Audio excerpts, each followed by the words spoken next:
Soy Lucía, tengo 34 años y trabajo como profesora en un instituto de nuestra bulliciosa ciudad desde hace 2 años. Creí que vivía un matrimonio perfecto.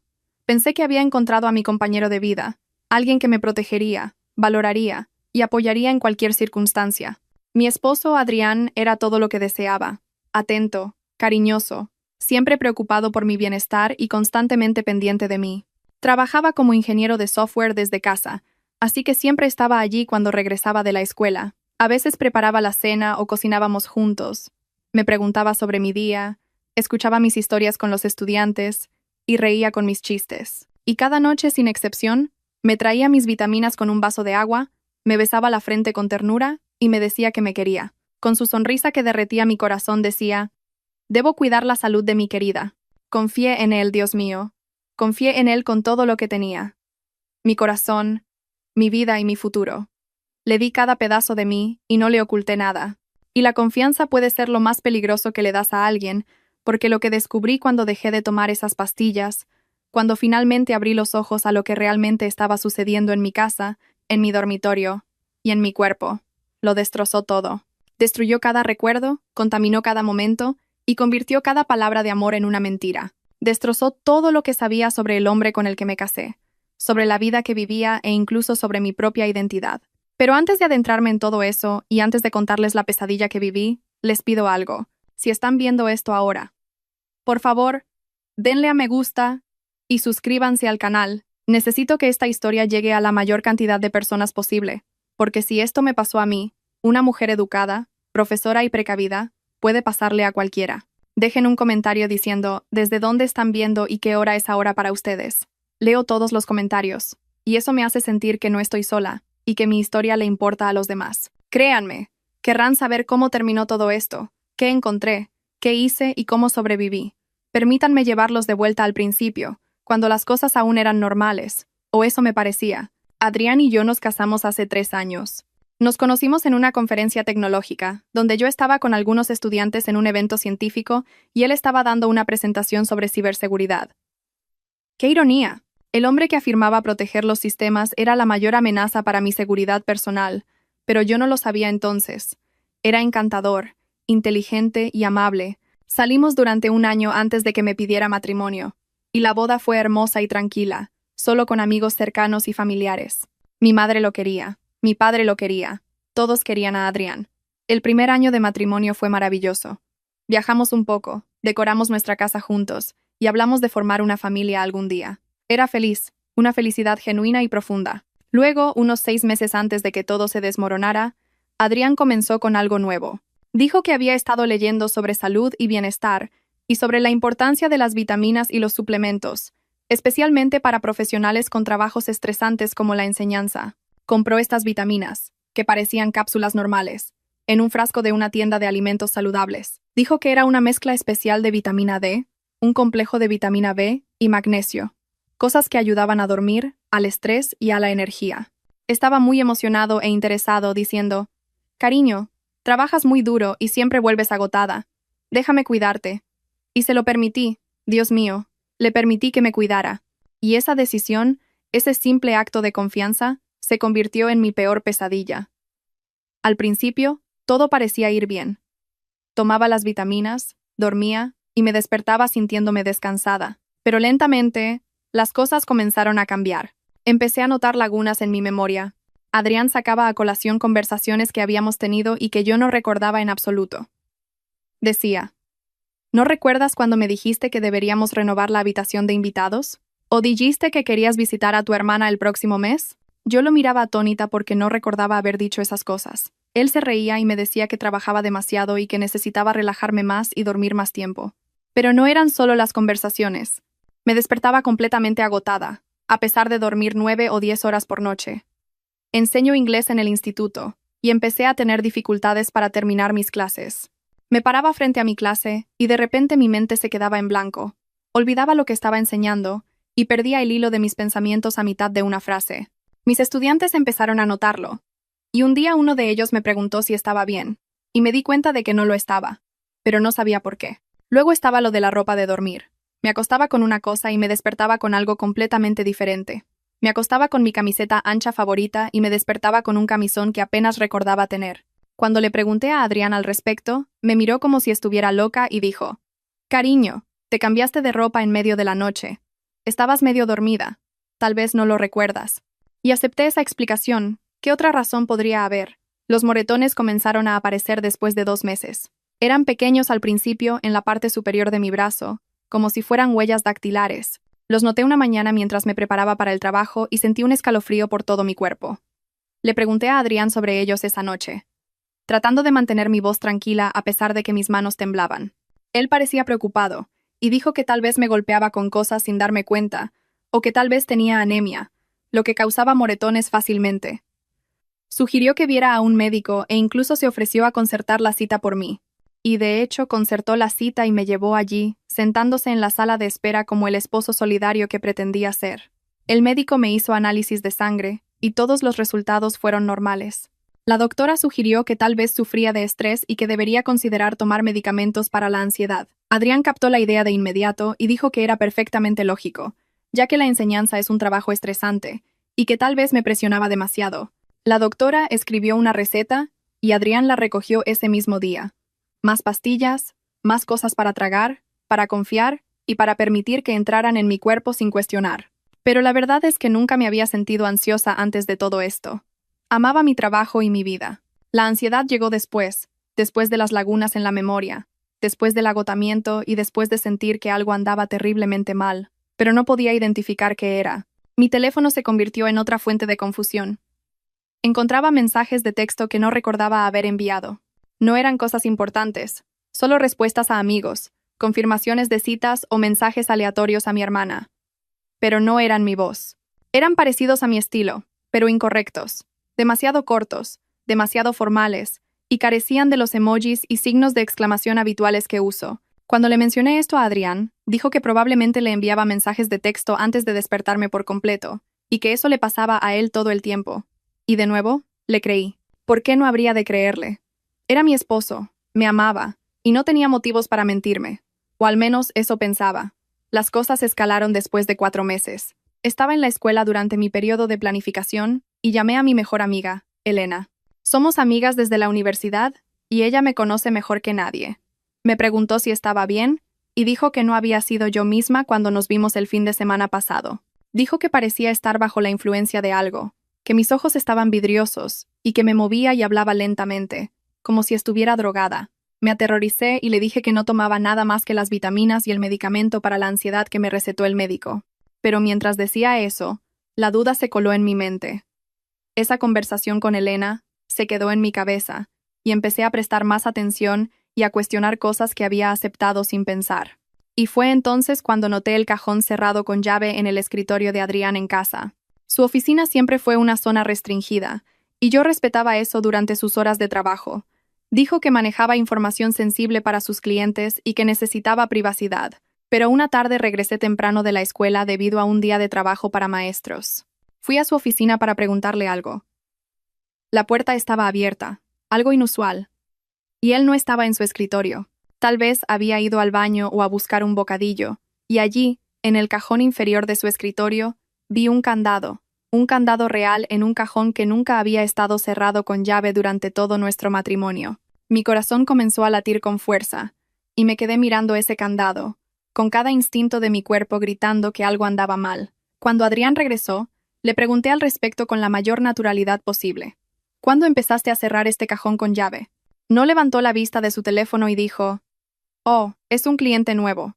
Datos muy sensibles que requieren medidas de seguridad adicionales». Su voz era tranquila y despreocupada. Luego sonrió y me preguntó qué quería para cenar, pero no pude quitarme esa sensación de encima. Ese candado significaba algo. Tenía que significar algo. Durante las siguientes semanas, comencé a observar a Adrián con más cuidado, no de forma obvia. No quería que supiera que estaba sospechando, pero presté atención a los patrones. Siempre insistía en las vitaminas y se preocupaba por ellas. Si olvidaba tomarlas o decía que las tomaría más tarde. Una mirada que nunca antes había visto aparecía en sus ojos por un segundo. Preocupación, miedo, ira. No podía identificarla del todo, pero me inquietaba. Él me empujaba las pastillas, bromeaba sobre mi olvido y se quedaba allí hasta que las tomaba y las tragaba. Una noche, 6 semanas antes de que todo se desmoronara, me desperté en medio de la noche, o eso me pareció. Mi mente estaba confusa y mi cuerpo se sentía como si pesara 1000 kilos. Pero estaba lo suficientemente consciente como para escuchar a Adrián hablando por teléfono en el pasillo. Su voz era baja y amortiguada, pero escuché fragmentos de la conversación. Martes por la noche. Sí, el mismo precio. Estará completamente inconsciente. No te preocupes. La sangre se me heló en las venas. Intenté moverme, intenté levantarme y confrontarlo, pero mi cuerpo no respondía. Era como estar atrapada en una pesadilla en la que intentas gritar pero no sale ningún sonido. Volví a perder el conocimiento antes de escuchar nada más. A la mañana siguiente, me convencí de que había soñado. Tenía que haber sido un sueño, porque la alternativa, que mi esposo estuviera hablando de que yo estuviera inconsciente con alguien por teléfono, era demasiado aterradora para concebirla. Adrián estaba normal en el desayuno. Me besó al despedirme antes de irme a trabajar y me dijo que me quería. ¿Cómo podía alguien que me miraba así y me abrazaba así ser capaz de hacer algo tan atroz? Pero no pude olvidarlo. Esa llamada telefónica, real o imaginaria, había sembrado una semilla de duda, que creció y creció hasta que ya no pude ignorarla. Empecé a ponerlo a prueba de pequeñas maneras. Fingía tomar las vitaminas y las escondía debajo de la lengua, luego las escupía cuando iba al baño, pero Adrián empezó a observarme con más cuidado, asegurándose de que las tragara y pidiéndome que abriera la boca después, como si fuera una niña. Decía riendo, solo para asegurarme de que no te olvides, cariño. Pero no parecía una broma, sino un control. La noche en que todo cambió comenzó como cualquier otra. Adrián me trajo las vitaminas y el vaso de agua a las 10:15 de la noche, justo a tiempo. Se sentó en el borde de la cama y me vio tomarlas. Luego me besó la frente y susurró, «Dulces sueños, mi bella». Sentí la somnolencia habitual invadirme en cuestión de minutos, esa sensación pesada que hace que mis párpados se cierren y mis pensamientos se dispersen. Pero algo era diferente esa noche. El sabor de las pastillas era un poco extraño. No del todo malo, sino diferente, como si se hubieran disuelto más rápido de lo habitual, dejando un sabor amargo que antes no estaba, y por primera vez, un miedo real atravesó esa niebla. ¿Y si no me lo estaba imaginando? ¿Y si Elena tenía razón? ¿Y si algo andaba mal con esas vitaminas? Tomé una decisión en ese momento que quizás me salvó la vida. Iba a resistir la somnolencia. Me iba a quedar despierta y ver qué pasaba después de que se supusiera que estaba inconsciente. Fue lo más difícil que hice en mi vida, porque la atracción del sueño era abrumadora. Era como si me arrastraran bajo el agua por una fuerte corriente. Mi cuerpo estaba tan pesado y mi mente intentaba dejar de funcionar, pero me concentré en el miedo y dejé que me mantuviera despierta. Pensé en el cajón cerrado, en la llamada telefónica que había escuchado, en los moretones, en las lagunas de memoria y en la sensación de que me estaba perdiendo pedazo a pedazo. Clavé las uñas en las palmas de mis manos hasta que me dolió y me mordí la parte interior de la mejilla y comencé a contar hacia atrás desde 1000, cualquier cosa para mantenerme consciente. Adrián vino a verme después de unos 30 minutos. Escuché la puerta del dormitorio abrirse lentamente y escuché sus pasos acercarse a la cama. Mantuve los ojos cerrados y mi respiración profunda y regular, como si estuviera dormida. Sentí que se inclinaba sobre mí y sentí su aliento en mi cara. Se estaba asegurando de que había perdido el conocimiento. Y después de lo que pareció una eternidad, se enderezó y salió de la habitación, cerrando la puerta detrás de él. Me quedé allí en la oscuridad, con el corazón latiendo tan fuerte que pensé que lo escucharía. Estaba aterrorizada y no sabía qué esperar o qué iba a suceder, pero cada nervio de mi cuerpo gritaba que tenía que mantenerme despierta. A las 11:47 de la noche, nunca olvidaré esa hora, porque estaba mirando el reloj en la mesita de noche, usándolo como un ancla para mantenerme consciente. Adrián regresó a la habitación, no encendió la luz y se movió silenciosamente y con cuidado. Y a través de mis ojos, que apenas abría, lo vi sacar algo de su bolsillo. Se quedó sobre mí durante mucho tiempo, y tuve que resistir cada instinto que me decía que me estremeciera o reaccionara. Luego se fue de nuevo. El silencio se apoderó de la casa después de eso. Esperé, escuchando cada crujido de nuestra casa. A las 2:03 de la mañana escuché los pasos de Adrián en el pasillo, pero no se dirigían a la cocina o al baño, sino que bajaban al piso de abajo. Y no solo al piso de abajo, sino que escuché el sonido distintivo de la puerta del sótano abriéndose. Rara vez usábamos el sótano, ya que estaba sin terminar y solo se usaba para almacenamiento. No había nada interesante allí, o eso pensaba. ¿Por qué iría Adrián allí a las 2 de la mañana? Esperé 5 minutos. Fueron los 5 minutos más largos de mi vida. Luego me senté lentamente. Mi cabeza daba vueltas y mi cuerpo se sentía como si se moviera a través de una sustancia pegajosa, pero me obligué a levantarme de la cama. Me escabullí hacia la puerta del dormitorio y la abrí centímetro a centímetro, aterrorizada de que crujiera y me delatara. El pasillo estaba oscuro, y me moví hacia las escaleras, con mis pies descalzos silenciosos sobre la alfombra, y al acercarme a la puerta del sótano, escuché algo que me heló la sangre. Escuché voces, varias voces. Adrián estaba hablando con alguien allí. Pegué mi oído a la puerta, apenas respirando, tratando desesperadamente de escuchar. La voz de Adrián dijo: «Debería estar bien por unas horas más». Una voz de hombre desconocida, áspera y baja, respondió: «¿Estás seguro de que no se despertará?» Adrián respondió: «Nunca se ha despertado antes. Créeme, amigo, está completamente inconsciente. La dosis que le doy la hace no recordar nada, incluso si se despierta de alguna manera». Luego Adrián se rió. Realmente se rió. Sentí que iba a vomitar y me tambaleé hacia atrás, llevándome las manos a la boca para evitar hacer cualquier ruido. Había alguien en nuestra casa.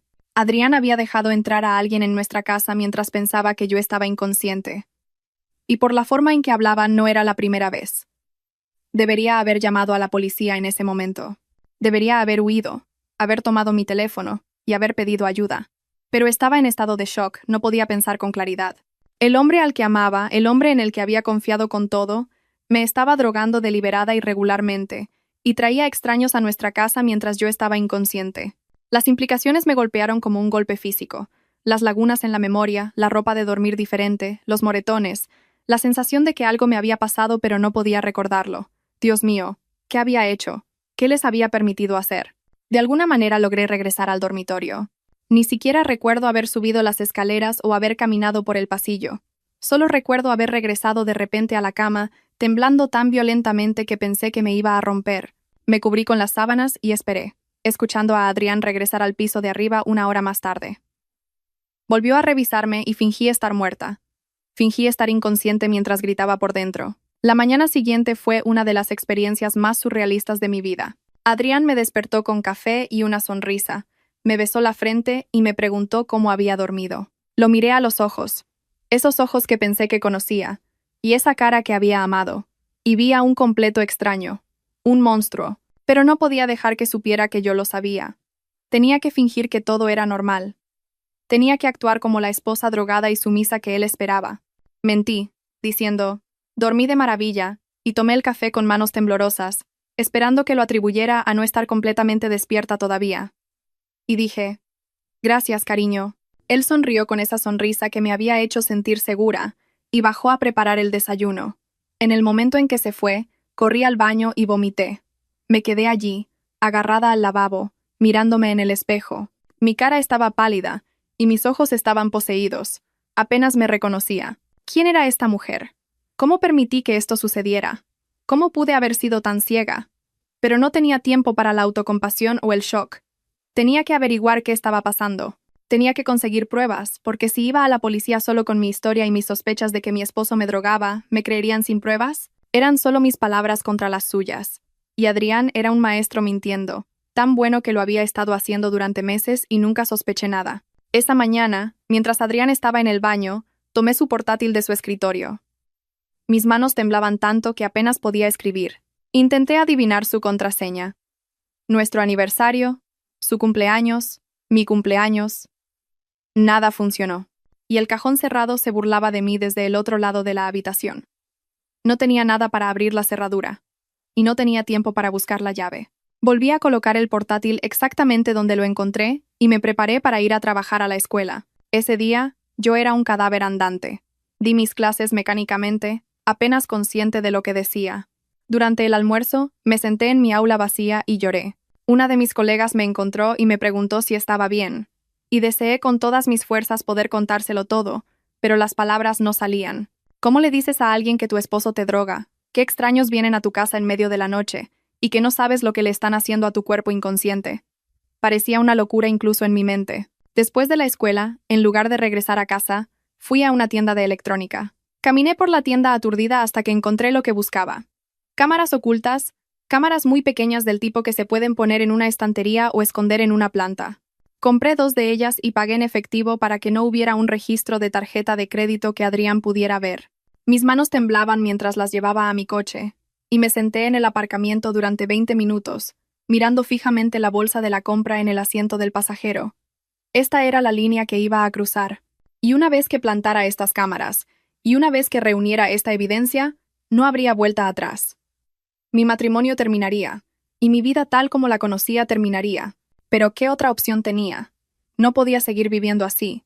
No podía seguir permitiéndole que me drogara. Y no podía seguir preguntándome qué me pasaba mientras estaba inconsciente. Volví a casa y esperé a que Adrián saliera a correr por la noche. Salía todos los días a las 5. Tan pronto como la puerta se cerró detrás de él, me moví. Planté una cámara en nuestro dormitorio, escondida en la estantería junto a mi lado de la cama, apuntando hacia la mesita de noche donde Adrián siempre ponía mis vitaminas. La probé con mi teléfono para asegurarme de que funcionaba y de que la vista era clara. Luego corrí escaleras abajo hasta el sótano. Mi corazón latía con fuerza mientras bajaba esos escalones, porque desde que nos mudamos a la casa, rara vez había bajado allí. Eran solo cajas de cosas viejas, decoraciones navideñas y herramientas, pero ahora parecían siniestras, como prueba de crímenes que aún no conocía. Miré a mi alrededor frenéticamente, buscando un lugar para esconder la segunda cámara. Había una rejilla de ventilación en la pared del fondo, y pude desenroscar su tapa con un destornillador de la caja de herramientas de Adrián. Puse la cámara dentro, apuntándola para cubrir la mayor parte posible del sótano. Luego volví a colocar la tapa de la rejilla. Regresé al piso de arriba tan pronto como escuché el sonido de la llave de Adrián en la puerta principal. Estaba sentada en el sofá, fingiendo corregir papeles, tratando de parecer normal a pesar de que todo mi cuerpo temblaba. Se inclinó y me besó la cabeza, diciendo, «Hola, cariño, ¿cómo estuvo tu día?» Pude decir, «Bien, ¿cómo estuvo tu carrera?» Él respondió, «Genial, voy a ducharme». Esperé hasta que escuché el sonido del agua. Luego saqué mi teléfono y revisé la transmisión de las cámaras. Ambas cámaras funcionaban perfectamente y grababan en una cuenta en la nube que había creado con un correo electrónico que Adrián no conocía. Todo estaba en su lugar, y ahora solo quedaba esperar. Esa noche, cuando Adrián me trajo las vitaminas, me costó todas mis fuerzas no arrojárselas a la cara, no gritarle y exigirle respuestas, y arañarle los ojos. Pero no podía, todavía no. Necesitaba pruebas de lo que estaba haciendo. Así que tomé las pastillas de su mano con firmeza y me las puse en la boca, fingiendo tragarlas. En el momento en que se dio la vuelta, las puse debajo de mi lengua, y cuando vino a revisarme, abrí la boca como la paciente obediente que era, y las pastillas estaban escondidas debajo de mi mejilla. Él sonrió y me besó la frente, diciendo, «Esa es mi buena chica», y sus palabras me hicieron temblar el cuerpo. Después de que salió de la habitación, escupí las pastillas en mi mano y las tiré por el inodoro. Luego regresé a la cama y resistí la somnolencia. Todavía sentía una respuesta psicológica, quizás, o restos de meses de drogadicción. Clavé las uñas en las palmas de mis manos y esperé. Él vino esa noche. Por supuesto que lo hizo.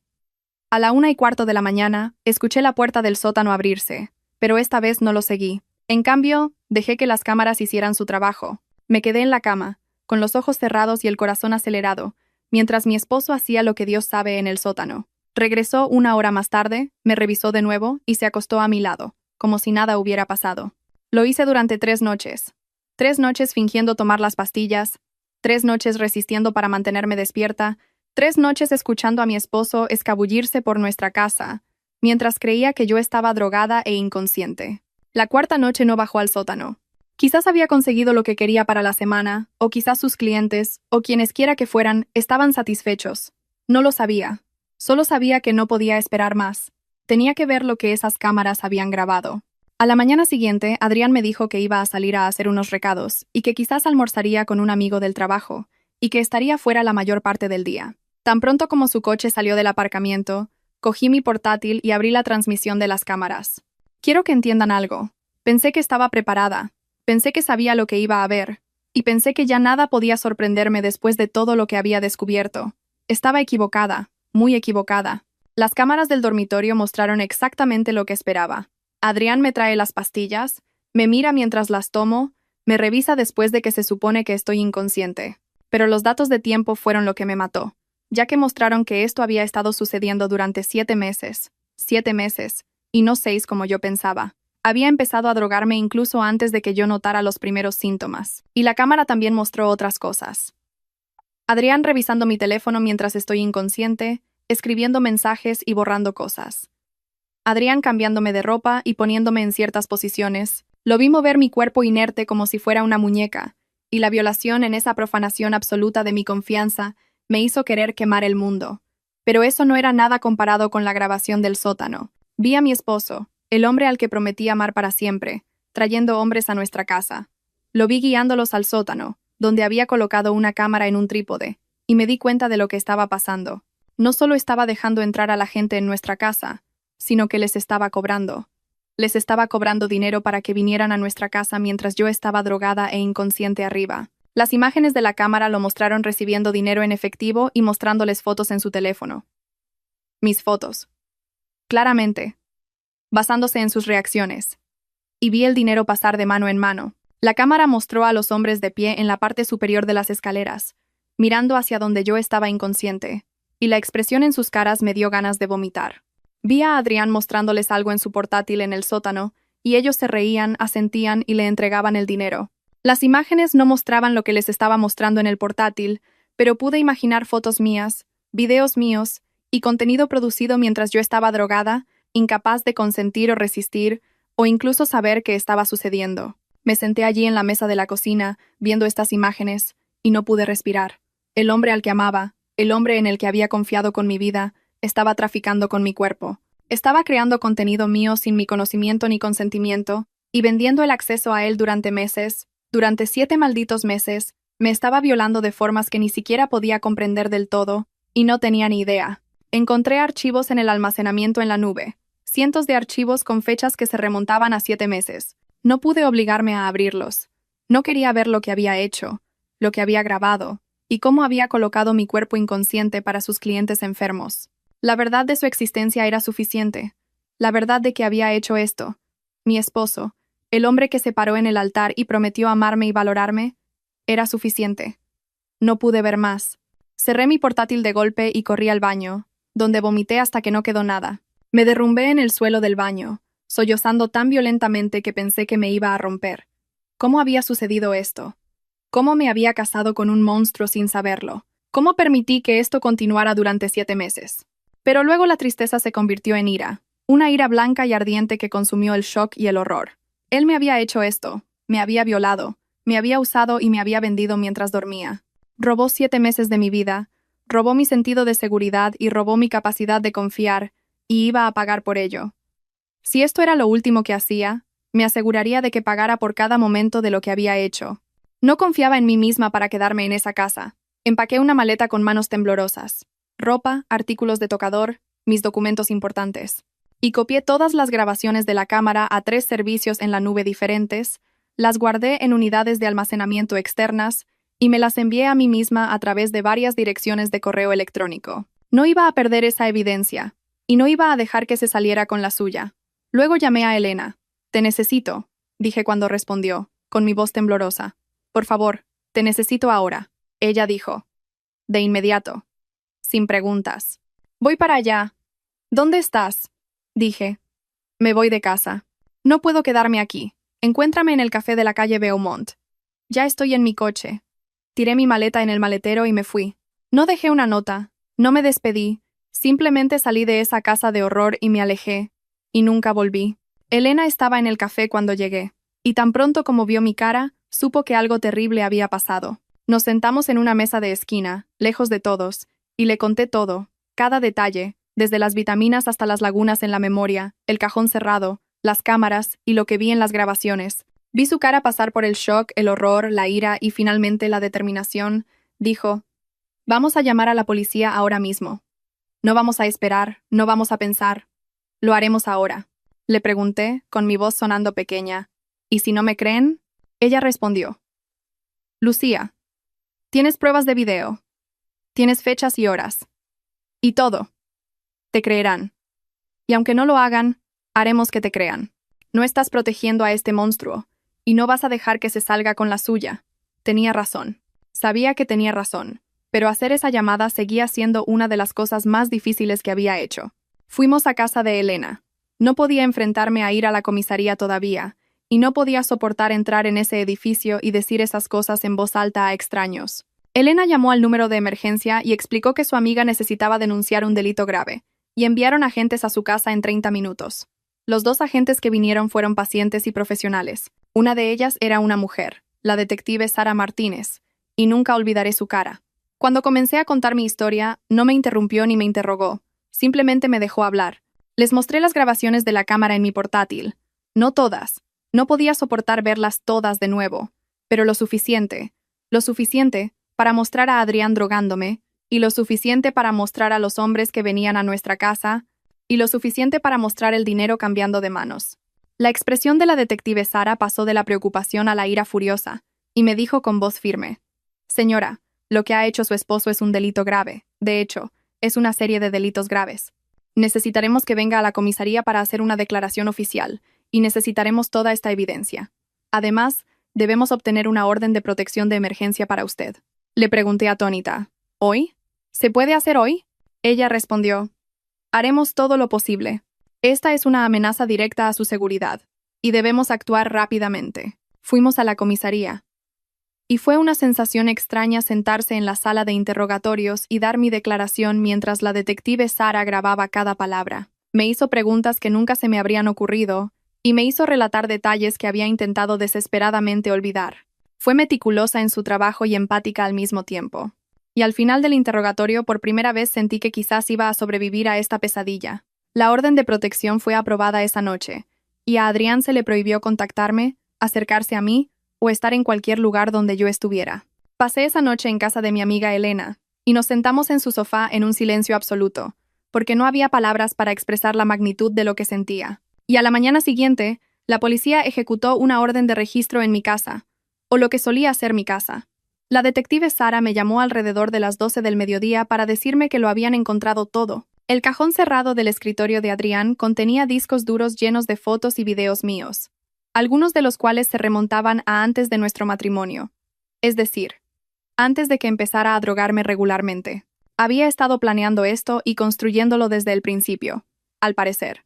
Encontraron listas de clientes, registros de pagos con criptomonedas y correspondencia con docenas de hombres. También encontraron las vitaminas que me había estado dando, y el análisis de laboratorio mostró que contenían Rohypnol, un sedante utilizado en casos de violación, y no eran vitaminas en absoluto, sino veneno disfrazado de mentira. Adrián fue arrestado en su lugar de trabajo esa noche. Yo no estaba allí, pero la detective Sara me dijo que intentó resistirse a los agentes y escapar, así que lo tiraron al suelo en el aparcamiento de su edificio de oficinas, frente a todos sus colegas, todos los que trabajaban con él, y todos los que pensaban que era un hombre normal.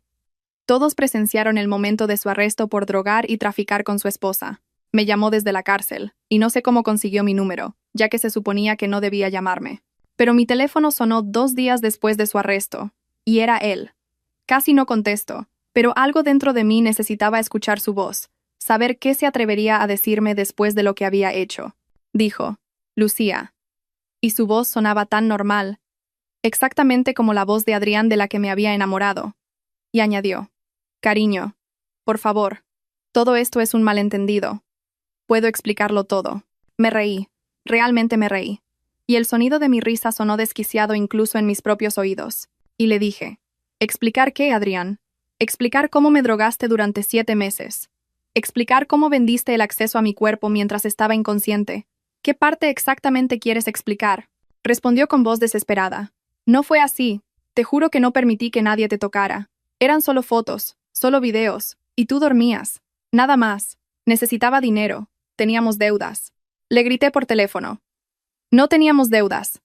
Estábamos bien.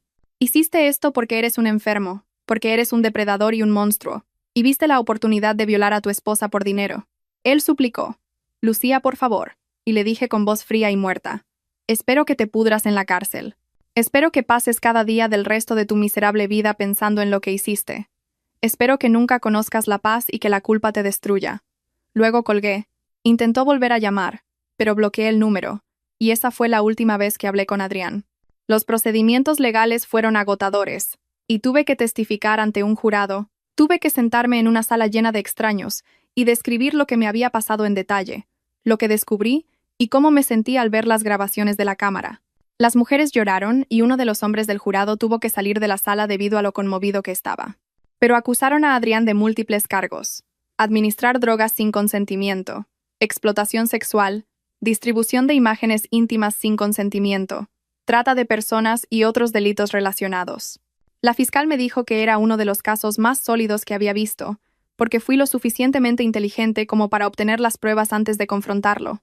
El abogado de Adrián intentó usar todos los trucos posibles e intentó cuestionar mi credibilidad, alegando que yo era una testigo poco fiable debido a los problemas de memoria que padecía, los mismos problemas que su cliente había causado al drogarme.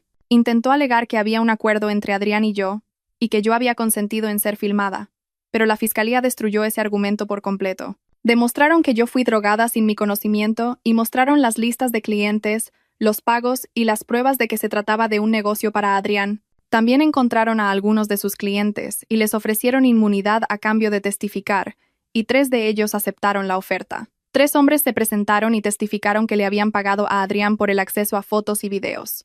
Uno de ellos, cuando la fiscal le preguntó por qué lo había hecho, dijo: «Lo hizo parecer inofensivo, como si ella lo supiera y lo consintiera.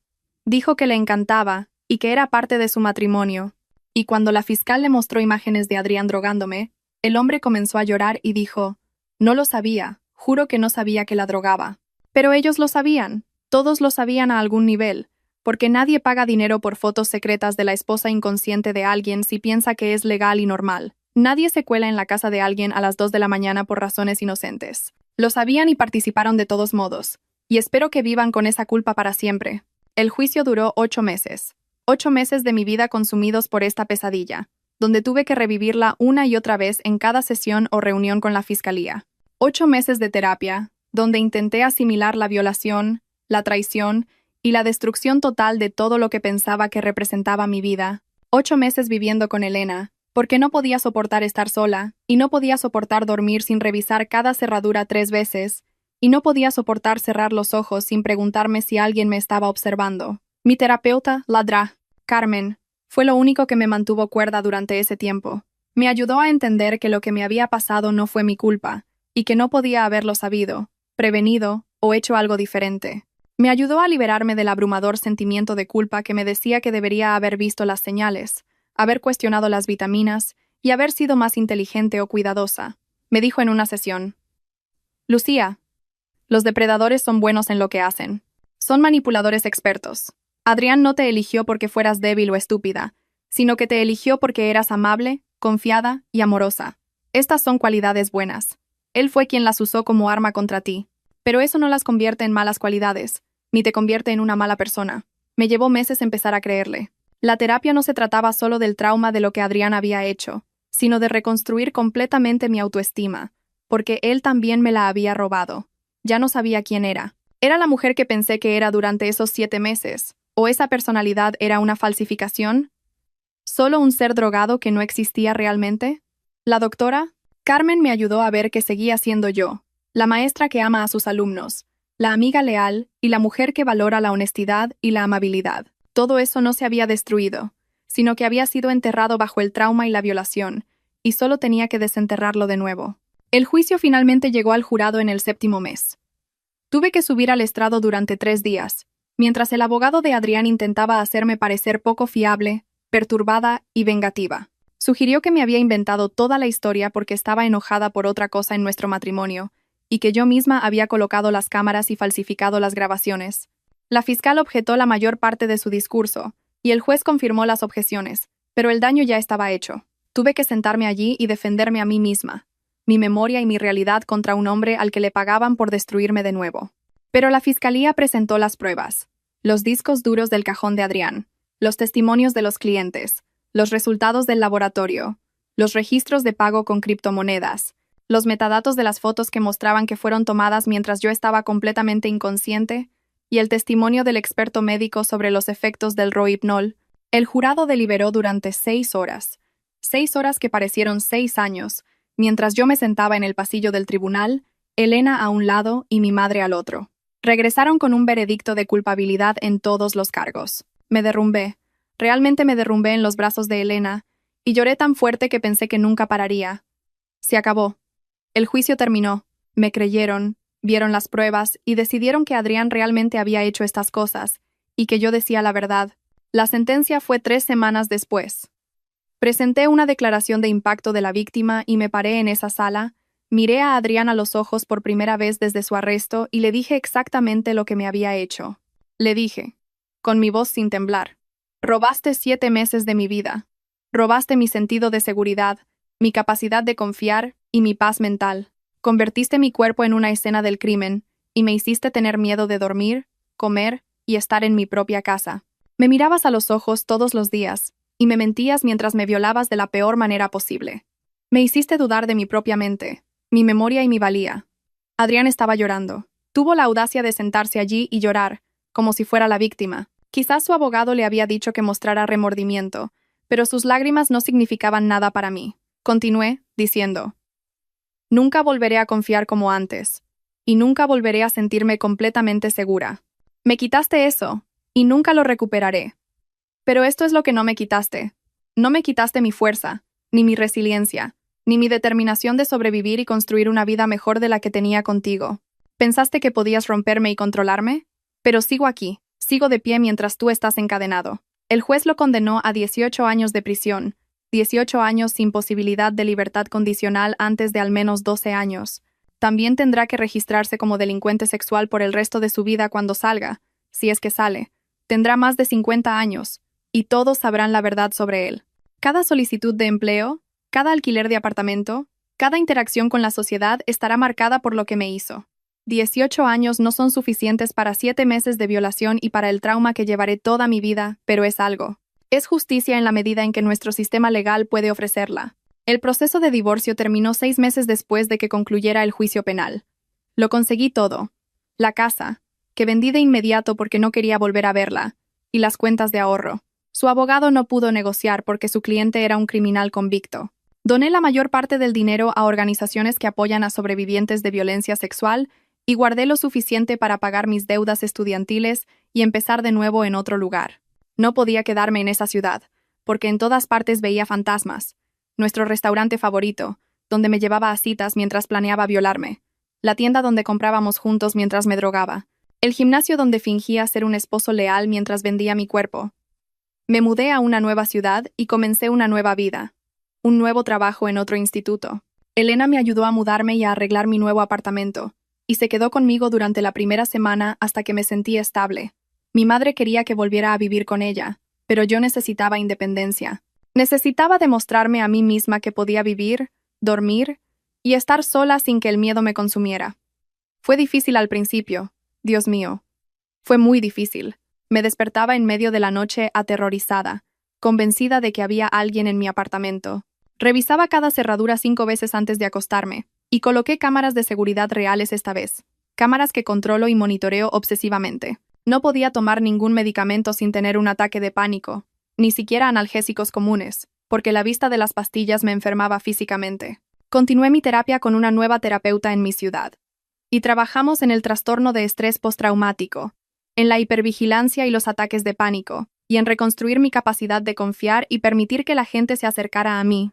Fue un trabajo lento y doloroso, y hubo recaídas y días en los que quise rendirme, pero no lo hice, porque rendirme significaría la victoria de Adrián, significaría su éxito al romperme y convertirme en una masa de miedo, y me negué a darle esa victoria. Lentamente, muy lentamente, comencé a sanar. Empecé a tener días buenos, empecé a dormir toda la noche a veces, y empecé a aceptar invitaciones a cenar de mis nuevos colegas en la escuela, y empecé a construir amistades y a recordar cómo era reír sin amargura. Y, aproximadamente un año después de mudarme, conocí a alguien llamado Javier. Es consejero estudiantil en mi escuela. Un día me pidió que saliera a tomar un café. Casi le digo que no, porque la idea de salir y tener una relación me aterrorizaba. Pero Javier me hacía sentir segura. Quizás por la forma en que respeta los límites, o por la paciencia en sus ojos cuando me costaba responder preguntas simples sobre mi pasado. Le conté sobre Adrián en nuestra tercera cita.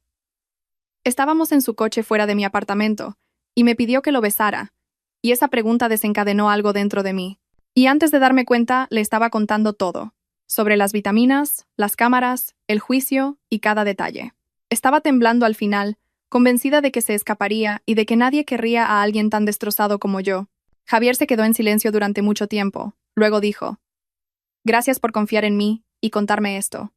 No puedo imaginar lo difícil que debe haber sido, pero sobreviviste, Lucía. Te sacaste a ti misma y obtuviste justicia, y sigues aquí. Eso requiere una fuerza increíble. Y si me permites, me gustaría ser la persona que haga tu vida más fácil, no más difícil. Iremos tan rápido como te sientas cómoda, sin presiones ni expectativas. Solo permíteme estar a tu lado. Lloré y le permití que me abrazara. Y fue el primer abrazo seguro de un hombre en años. Llevamos 8 meses juntos. No es perfecto. Todavía tengo momentos de pánico y pesadillas, y todavía lucho con la confianza. Pero Javier es paciente.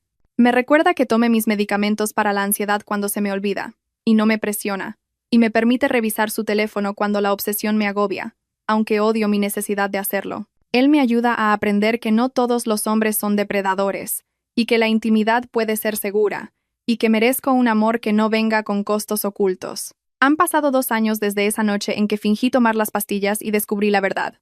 2 años desde que mi mundo se desmoronó y tuve que reconstruirme desde cero.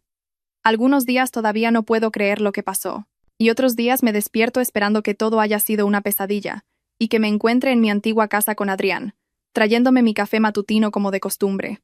Pero no fue una pesadilla, fue real, me pasó, y lo superé, y sigo aquí. Todavía enseño a mis alumnos y amo a mis nuevos alumnos tanto como a los antiguos. Soy buena en mi trabajo, y me da un propósito en el que concentrarme, lejos de mi trauma. Todavía estoy en terapia, y probablemente lo estaré durante años. Todavía estoy sanando y aprendiendo a vivir en un mundo donde alguien a quien amé me hirió de formas que no creí posibles. Adrián intentó apelar su sentencia, y su nuevo abogado alegó que 18 años era una sentencia demasiado dura. Pero la apelación fue denegada. Ahora está en una prisión en un estado vecino, y según los registros públicos, se le han impuesto varias infracciones disciplinarias, porque al parecer, incluso entre los criminales, lo que hizo se considera algo que va más allá de todos los límites. Esto es bueno. Espero que cada día allí sea un infierno para él. Algunos de sus clientes también fueron juzgados, y los 3 que testificaron recibieron sentencias reducidas, pero pasaron tiempo en la cárcel. Los otros que fueron identificados fueron acusados de varios delitos. Y también testifiqué en algunos de esos juicios. Fue agotador volver a contar mi historia, pero la fiscal dijo que mi testimonio fue crucial, porque esos hombres deben enfrentar las consecuencias de su participación en mi violación. Uno de esos clientes intentó disculparse conmigo fuera del tribunal después de ser sentenciado. Se acercó a mí en el aparcamiento, y me asusté, pero Javier y Elena estaban conmigo, y Javier se interpuso entre nosotros de inmediato. El hombre levantó las manos y dijo que solo quería decirme que lo sentía, y que estaba enfermo y ahora estaba en tratamiento. Lo miré y solo sentí desprecio. Y le dije, no lo sientes porque lo hiciste. Lo sientes porque te atraparon. Y hay una gran diferencia. Luego me fui, porque no le debo perdón, ni nada. Hay señales de advertencia que desearía haber conocido, y las comparto ahora con cualquiera que escuche. Porque si mi historia ayuda a una sola persona a darse cuenta de lo que está sucediendo, entonces, quizás algo bueno pueda salir de esta pesadilla. Si tu pareja insiste en que tomes medicamentos o suplementos que te proporciona, desconfía. Pide ver la botella, busca la marca, y considera que la analicen si sientes algo extraño. Confía en tus instintos. Si tienes lagunas en la memoria que no puedes explicar, tómalo en serio. Ve a tu propio médico, no a uno recomendado por tu pareja, y pide un análisis de sangre, y cuéntales tu preocupación por la posibilidad de ser drogada. Si te despiertas sintiéndote drogada, o con ropa diferente, o con moretones inexplicables, no lo ignores y no dejes que nadie te convenza de que es normal o que te lo estás imaginando, porque algo anda mal. Si tu pareja es excesivamente controladora con tu horario de sueño, o con cuándo y qué comes o bebes, o con tu rutina diaria, presta atención, porque el control suele ser la primera señal de abuso. Si tu teléfono tiene mensajes que no recuerdas haber enviado o actividad en redes sociales que no recuerdas, alguien está entrando en tu vida sin tu permiso. Averigua por qué y quién lo está haciendo. Confía en tu intuición. Si sientes que algo anda mal, probablemente lo esté. Tu intuición está tratando de protegerte, así que escúchala. Pasé meses ignorando mis instintos y convenciéndome de que estaba obsesionada o loca, y casi me cuesta todo. Y si te encuentras en una situación en la que te sientes insegura, o crees que te están drogando, abusando o controlando, por favor, ponte en contacto con alguien, cuéntale a una amiga, a un familiar o a un colega de trabajo. Ve a la policía. Sé que es aterrador, créeme, lo sé, pero mereces seguridad. Y mereces autonomía sobre tu cuerpo. Y mereces vivir sin miedo. Quiero ser clara. Lo que me pasó no es raro. El abuso por parte de la pareja, la drogadicción y el abuso sexual basado en imágenes Son cosas que suceden más de lo que la gente quiere creer. Queremos pensar que quienes amamos nunca nos harían daño, pero a veces lo hacen. A veces el monstruo no es un extraño en un callejón oscuro, sino la persona que duerme a tu lado. Y si eres alguien que ha pasado por algo así, por favor, sabes que no es tu culpa. La doctora Carmen tenía razón. Los depredadores son buenos para ocultar su verdadera naturaleza y hacerte dudar de tu realidad. No podías haberlo sabido, y no fue tu culpa. Mereces sanar y reconstruir tu vida.